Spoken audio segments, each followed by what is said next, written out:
chanting of Maha Mantra is so powerful that it seems to take care of a lot of the things that people are trying to improve in themselves. And as everyone there has self-improvement books, courses, how they can get free from, how they can take responsibility for this and that. But it all seems to be taken care of by the chanting Maha Mantra. Because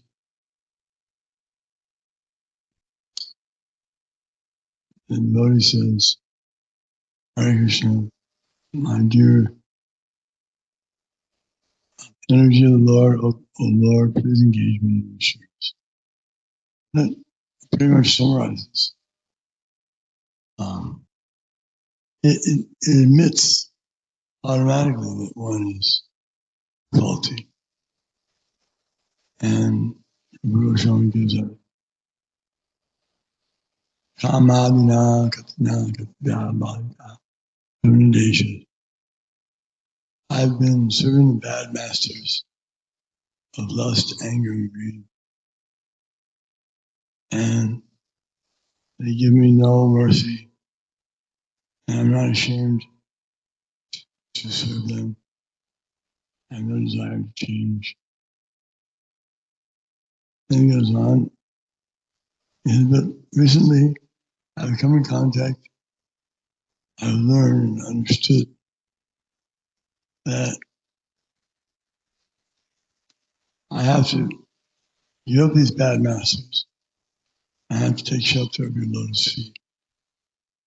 So please engage me in your devotional service and save me. Everything's, because otherwise it becomes very cumbersome trying to figure out how to be humble. I remember I went through this with one of my friends when we were going to college. We were having a discussion. Which one of us was more humble? And so we went back and forth a little bit. But he's a very gentle person. Not as, didn't like to boast, never talked about himself. So I said, you're obviously more humble. So I don't agree. And he agreed. When he agreed, that I thought, wait a minute. If he agreed that he's more humble, then I must be more humble than him. He agreed he was humble. I'm saying I'm humble. So obviously I'm more humble. So we got tangled in these things trying to figure out how we can improve ourselves. But it would have been so much easier to know about the chanting. Because by chanting, one thinks himself loyal and strong and street. One can chant the name of the Lord.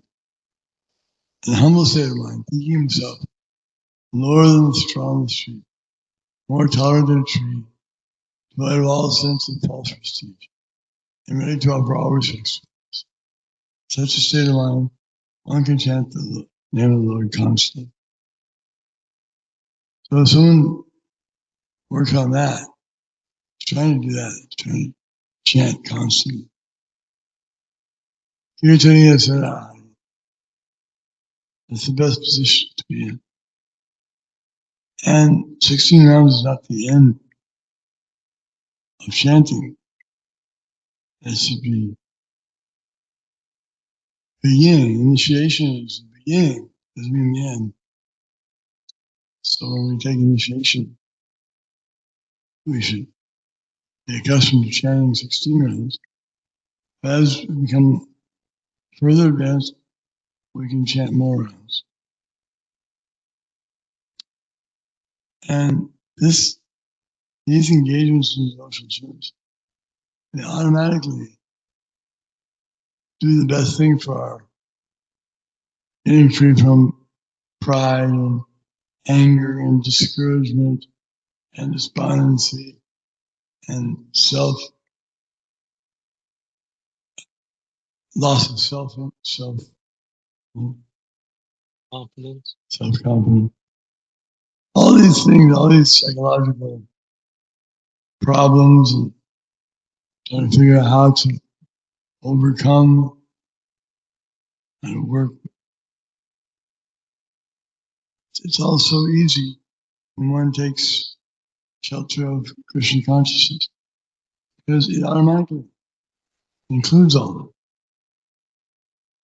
it. Krishna consciousness provides the perfect solution for any psychological things that we've got to work with, any problems. If we stick with Krishna consciousness, even if we've got the worst psychological problems, they'll get solved. So that's good to know. And you don't have to worry about how to get peace of mind and how to get free from guilt feeling and how to just chant, follow the four royal principles, follow the instructions of the Shastras and what Srila Prabhupada has taught us. Automatically all this. Yasasti Bhakti Bhagavad Kinchana Sarvar Tatra Samasates. Varava Bhakti. You know? No retain answer to doubt. One who takes up emotional service automatically acquires all the good qualities of the Lord or demigods. Whereas an undevotee, even if it appears that he's doing something good, he can't do anything good because he's on the mental platform. He's just speculating. One minute he can do this, think it's right, the next minute he thinks it's wrong. He doesn't know. He has no fixed understanding. But Krishna consciousness, so he's always clear on what is right, what's wrong. We were reading about that in the Bhagavad Gita. Those who always choose the wrong, or sometimes choose the wrong thing, can't tell what should be done and what shouldn't be done. They're in the more passion. And those who always go the wrong way, and the more ignorance. And those who do the right thing, know what should be done, they're in the more goodness. So devotees are supposed to be in beyond goodness, true sattva. So naturally they know what to do, what not to do, what should be done, what shouldn't be. And that's the beauty of Krishna consciousness, that nobody knows what to do. Andhayatandarupaniyamana, kepisha tantriyam urudambhava. Now we have a situation where the leaders don't know what to do. They don't know what should be done. So they're like blind persons leading other blind persons. And everyone falls into the ditch. Whereas the devotees, you have one person in a big group who can see properly, and he can protect the others.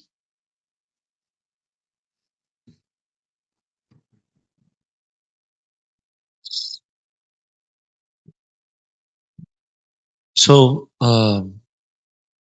my question is that is the quality of our chanting actually affect how fast we actually achieve a change of heart? Would you be able to answer, Maharaj, for us?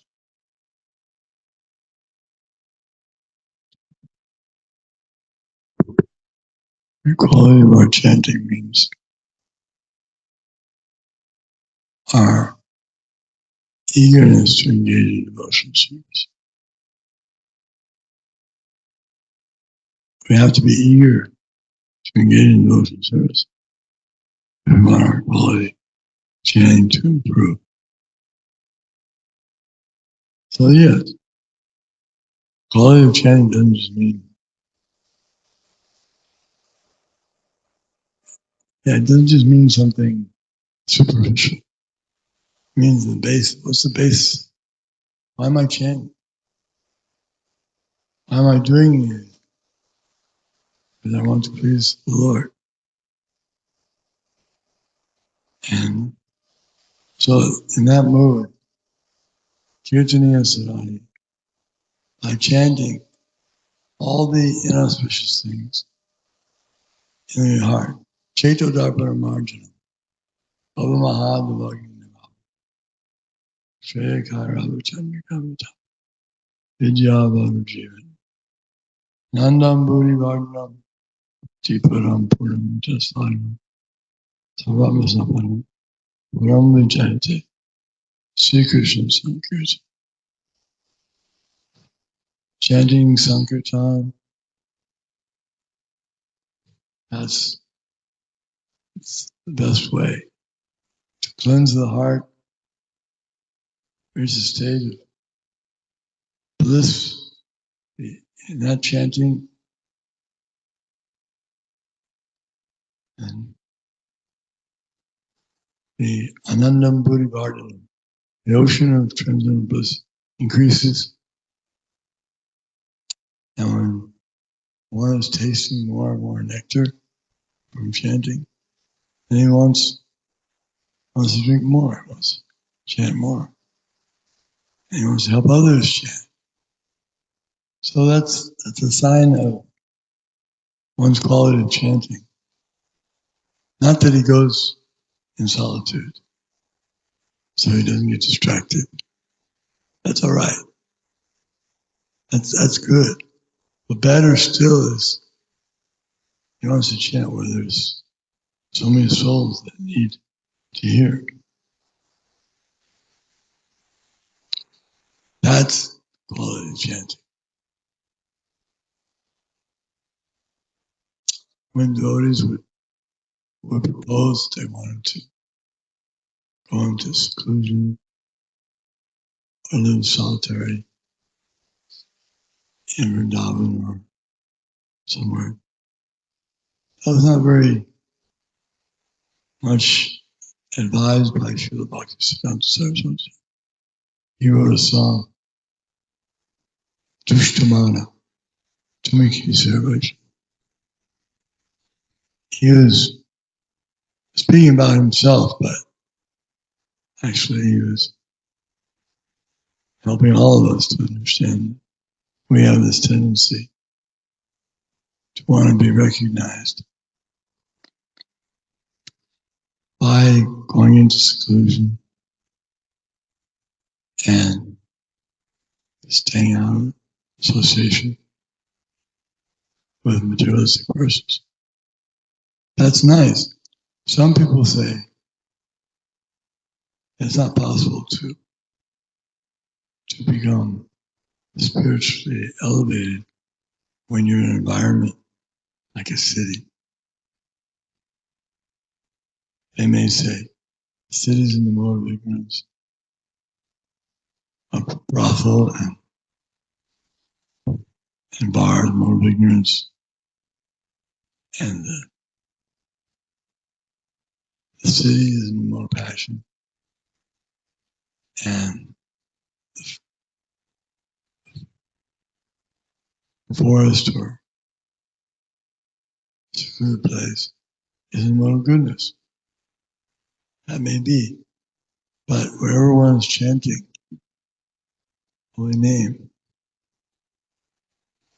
then that becomes transcendental, not just materially good, becomes better. And that's how the devotees are able to stay in cities and preach and go into all kinds of places. because they're chanting. It gives one the full protection.